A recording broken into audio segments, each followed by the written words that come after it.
Hey, Thanksgiving's coming up, so today I'm going to be giving you my top 5 minerals and crystals to be thankful for this Thanksgiving season. There's one thing that I can deeply express.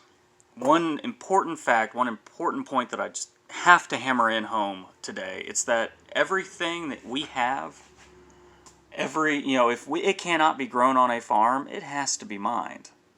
And there really are next to no exceptions to that rule. But before that, if you don't mind, please consider liking, commenting, and subscribing. It tremendously helps with the algorithm. Let me know in the comments what you're thankful for this year. Let's get to it. The top 5 uses for crystals and minerals to be thankful for this Thanksgiving.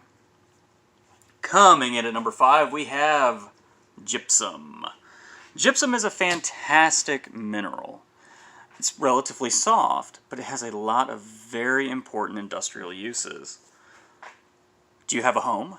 Do you live in an apartment? Does that apartment and or home have drywall? You can thank gypsum for this. It's used as a fertilizer, a lot of the food that we eat. Fertilizer made from gypsum is used to grow that food. It's also used as a flexing agent for various types of smelting and other ceramics. Well, actually, I shouldn't say it's a tasty mineral. I tend to not like the taste, and that's admitting way too much about myself. But gypsum has definitely earned a spot on this list, and it's something we should all be thankful for. Number 4, fluorite and other fluorspar minerals. Fluorite is a beautiful gemstone. It's mined in tons of localities all over the world. In the United States, where I'm at, South Central Illinois was one of the leading fluorspar producers at one point, and there's still some being produced today, but not a whole lot. It is a gorgeous stone, but it has a ton of uses aside from just being pretty that make it something to be thankful for. It's used as an important flux in smelting, specifically in the steel industry. That's huge. Steel is in so many things in our day-to-day lives. It's used to make certain types of glasses. And here's a fun one. Enamels. So that Teflon coating you've got on that on your favorite pan, it's thanks to fluorite and other fluorspar minerals. Also, the highest grade fluorites and fluorspars are used to create hydrofluoric acids for other industrial purposes as well. Definitely something to be thankful about. Number 3, bauxite. That is Bauxite. Bauxite. Bauxite is one of the principal aluminum-bearing minerals.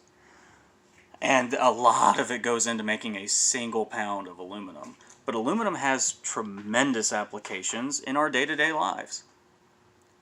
Power lines, other various forms of coil for electrical equipment.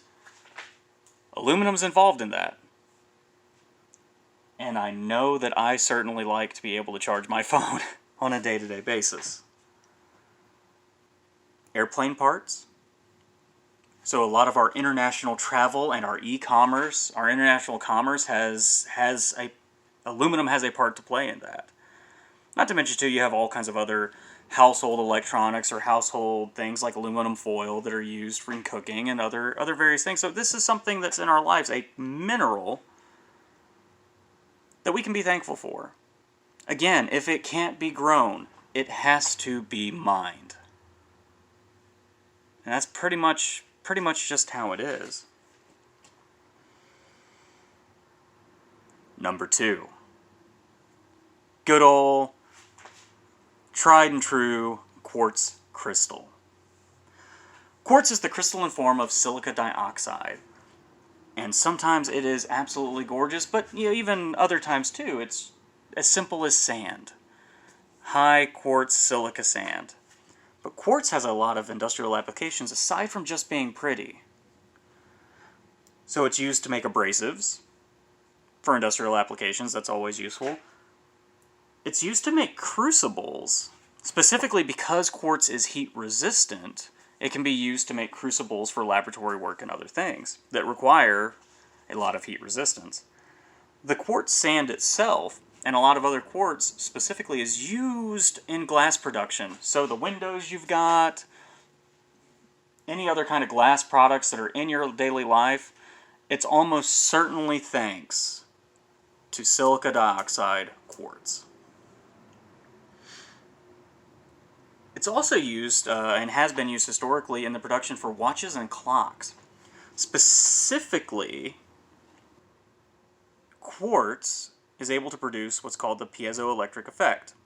It's effectively an electric charge produced when mechanical stress is applied to the crystal, which is really kind of cool. Fun little, there are many other types of crystals and materials can do this, but quartz is one of the most readily available. But because of that electric charge, it's used to effectively help in the watch or clock keeping accurate time.